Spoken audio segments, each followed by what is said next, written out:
Welcome to Asian American Life. I'm Ernabel Demillo. We start 2024 with some big news about Lunar New Year. Plus, we have Asian Americans making waves in business, lifestyle, and the arts. Get ready for the Year of the Dragon, mixed race population and what it means for the future. Check out where Michelin star chefs get their Korean products. Life Lessons, a new memoir on life inside a Chinese restaurant.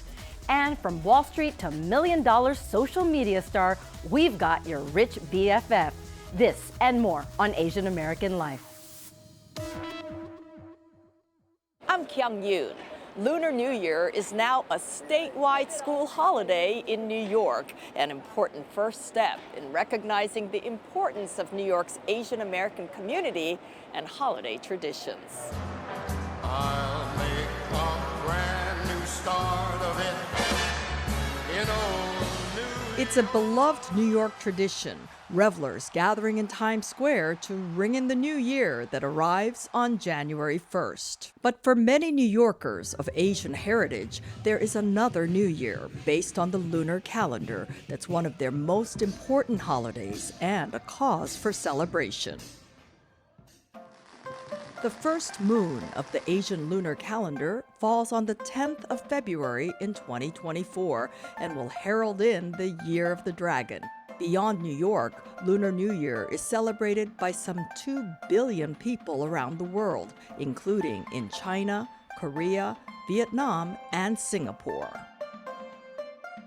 Last September, in a significant step for Asian New Yorkers, Governor Kathy Hochul signed legislation making Lunar New Year a holiday for all public schools in New York State. It is quite significant for all Asian New Yorkers, right? But also Asians throughout the diaspora, right? So in Asian countries alone, about 2 billion people celebrate the Lunar New Year, and the diaspora spans the world, including here in New York. And so this is a way for the schools to recognize not only the families and the diversity, right, within our schools, but also for the children who don't regularly celebrate Lunar New Year to learn about the value and importance of this particular holiday. Dr. Pan says that kind of awareness will go a long way to diminishing racism and acts of hate against Asian Americans. I would attribute a lot of the anti-Asian violence, that kind of spiked during COVID, rose out of ignorance, right? Not that these incidents didn't happen throughout history, but the most recent iteration is just lack of understanding of Asian Americans and Asian communities in the United States. And so if we are recognizing this holiday, this is one step towards more understanding, more awareness, and hopefully eventually we will get curriculum in our classrooms too as a state that will really, as you say, uplift the community and also the contributions that Asian New Yorkers have made to this great state. And beyond New York, congressional lawmakers, led by Representative Grace Meng, are working to pass legislation that would make Lunar New Year a federal holiday. I'm Kyung-Yoon for Asian American Life. According to the latest census, more Americans than ever now identify as multiracial. Just take a look at some of our staff's children here at CUNY TV. They are no longer having to pick just one race on the census. And for many biracial and multiracial people, it means finally embracing being 100% mixed. What's your name? My name is Roop. Roop. R-O-O-P. Roop. No, spell backward word. Roop Tawney is a proud dad, happy to tag alongside his son Raj, a newly minted author. He is, after all, featured in his son's new book, A Colorful Palate, a flavorful journey through a mixed American experience. The book, a memoir with sprinkles of recipes, is a story of identity and the struggles growing up mixed race. It started when I was 5 years old, my first day of kindergarten. They brought myself and an Egyptian American girl into an ESL room and said, do you speak English? Where are you from? And it was funny because I never saw myself as an outsider until it was pointed out to me. Raj Tawney grew up in Queens and Long Island. His father, Roop, is Indian, his mother, Puerto Rican and Italian. She met my father in 1979 and they married in 1981. And they built this really beautiful family. And I don't think they knew at the time that their kids would have a little bit of a confusing and difficult childhood in some ways being mixed. Like many multiracial children, Tawney felt unmoored, growing up half this, a quarter that, never feeling 100%.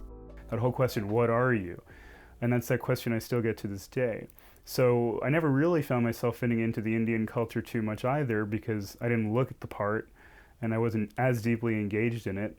And the Puerto Rican and Italian side, I also felt kind of disconnected. So I guess early on decided I was going to be more of a nonconformist and a rebel and kind of carve my own path in life. Tawney did set out on his own path, and today he also celebrates his mixed heritage.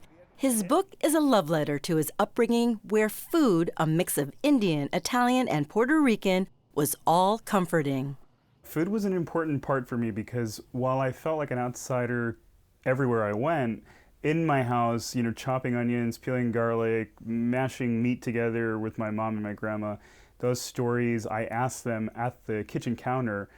It was a safe space for them to open up to me and tell me about their own personal journeys.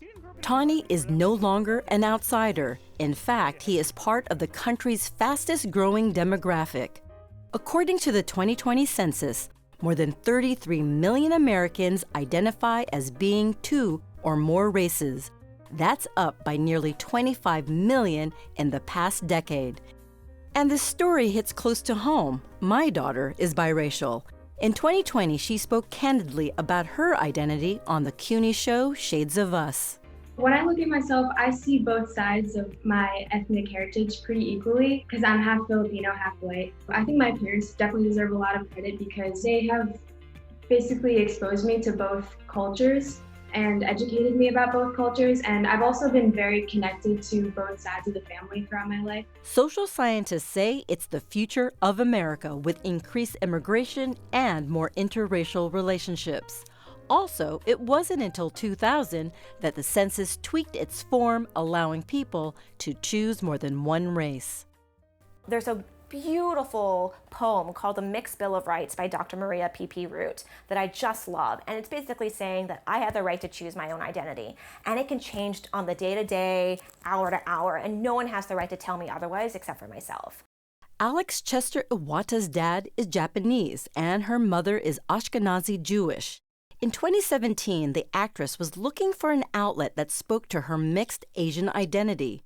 She couldn't find one. So she started a website called Hapa, a Hawaiian word for mixed race. We were just so fed up, and I was fed up with not seeing representation in mainstream media for the mixed API community. So I gathered like a group of 9 friends who happened to be mixed Asian, and I was like, what if we started our own online magazine? In 2020, the online site took off and changed their name to Mixed Asian Media. Their reach went from 1 million to 5 million readers. Why do you think the media site has resonated with so many people? I think because it's so intersectional. Whether you're mixed race or you're not, our stories are just human stories.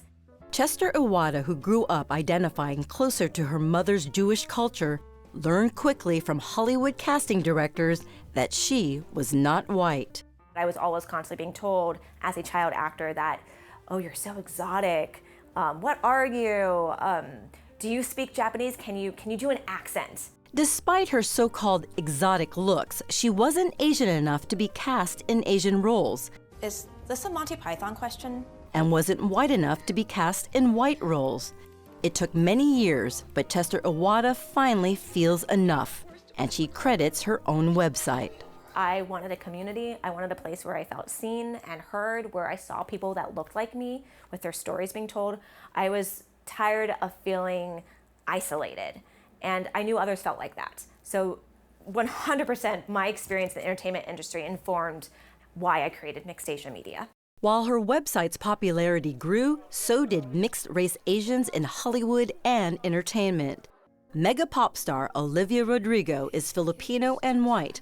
Grammy Award winner Her is Black and Filipino. Olivia Munn is Chinese and white. And we're seeing more shows adding mixed-race Asian storylines. Darren Barnett plays Paxton Hall Yoshida In Mindy Kaling's Never Have I Ever, there's a scene where he reveals being half Japanese and introduces his grandfather, who was interned during World War II. So, first of all, Oji-chan, you were born in the United States, correct? Yes. And even though you were an American citizen by birth, you were still considered a foreign threat. Which I was not. I was 5. And the influence of mixed-race Asians goes beyond Hollywood. Look at the White House. Vice President Kamala Harris is Indian and Black. So these days, for many multiracial people, the often asked question that many used to dread, "What are you?" is easier to answer. When people used to ask me what I am when I was younger, I used to kind of give a passive-aggressive remark, like, "I'm a mutt," just to see their reaction, like kind of challenge them. And now as an adult, I'm proud to say I'm half Indian, a quarter Puerto Rican, a quarter Italian, and really proud of it. For Asian American Life, I'm Ernabel Demillo.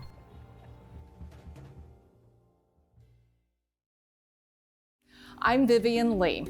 Korean cuisine in America has come a long way since the 1970s and 80s. And Kimchi Market, right here at the Brooklyn Navy Yard in New York, is proof of that. The products they offer are handmade in small batches and are from South Korea.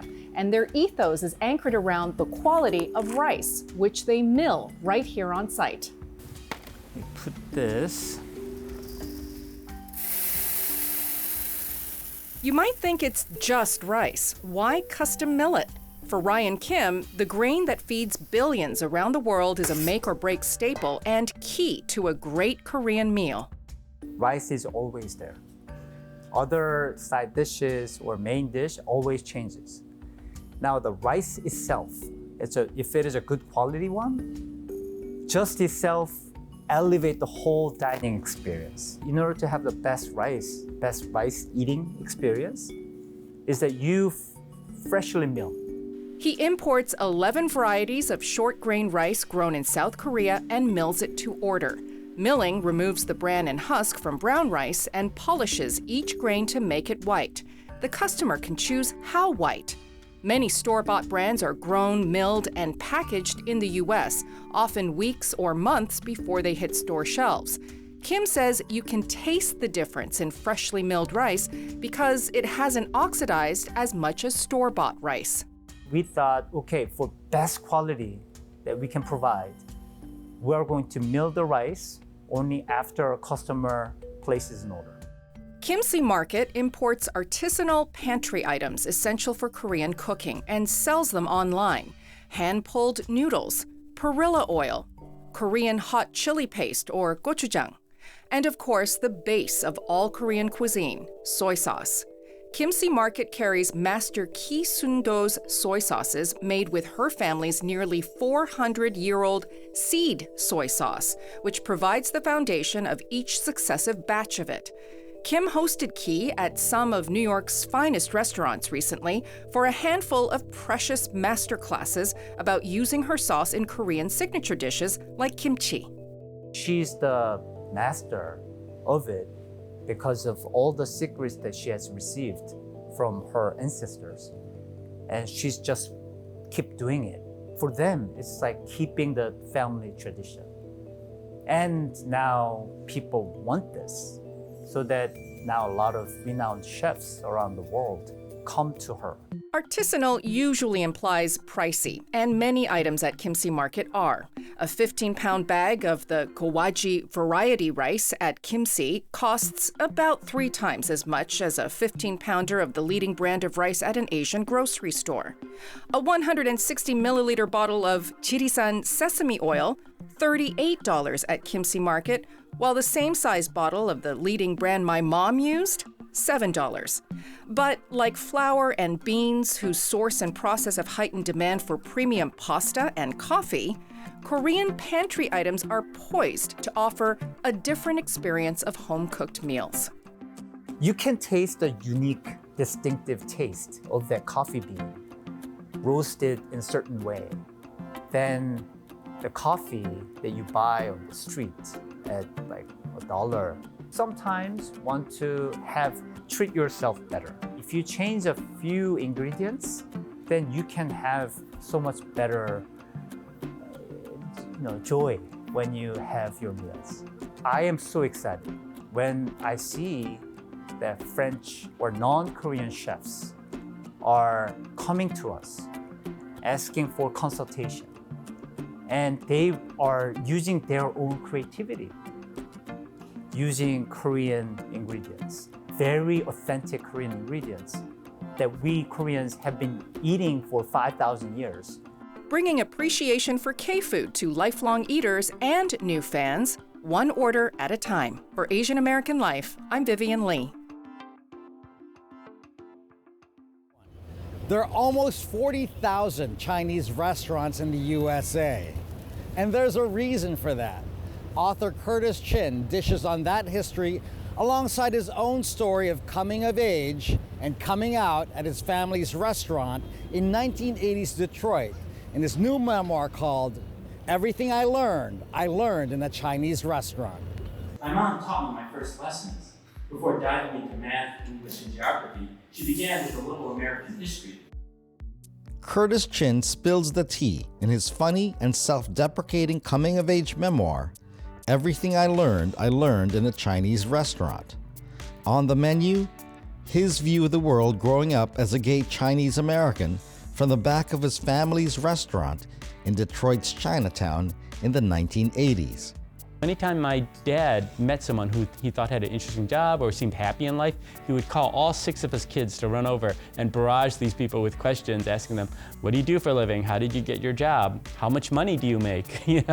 And I think this idea of not being afraid of different people from different backgrounds, not being afraid of asking questions or even asking for help, that's a useful tool that has really served me really well in life. And the restaurant served Chin's family for many generations. It was started by his great-great-grandfather in the 1940s.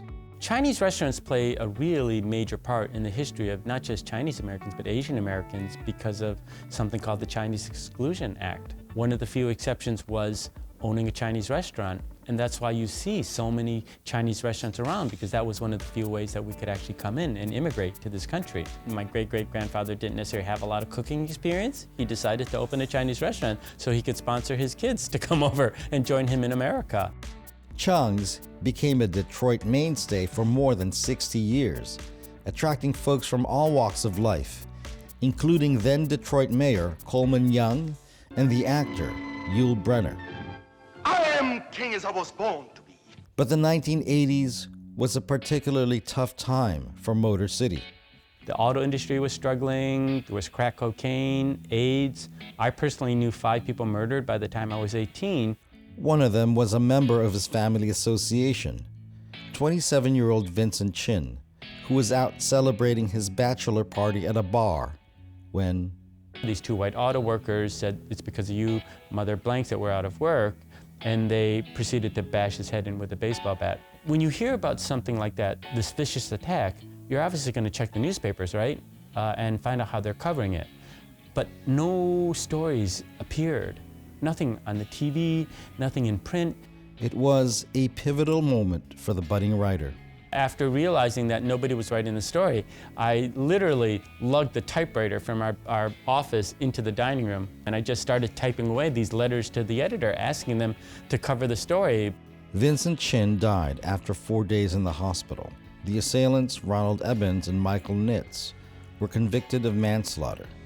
They were sentenced to 3 years probation, ordered to pay a $3,000 fine. They served no jail time. I really thought that if the media had just done a better job of covering our community, I don't think that judge would have given that sentence, right? I think he would have understood that Vincent was a person, an American, right? And he deserved equal rights. That's why, for me, I've always just been on this journey of making sure that our stories are told, as Asian Americans. Chin's passion for writing would take him to New York City, where he co-founded what's now become a mecca of sorts, the Asian American Writers Workshop, now in its 32nd year, and to Los Angeles, where he began his memoir with the lines, "For here or to go," sharing the hurdles he floats through in his ongoing journey. The coming out process is really something you do throughout your whole life. It isn't just a singular thing, and at the end of the day, there's only the one person that's the most important person to come out to is yourself.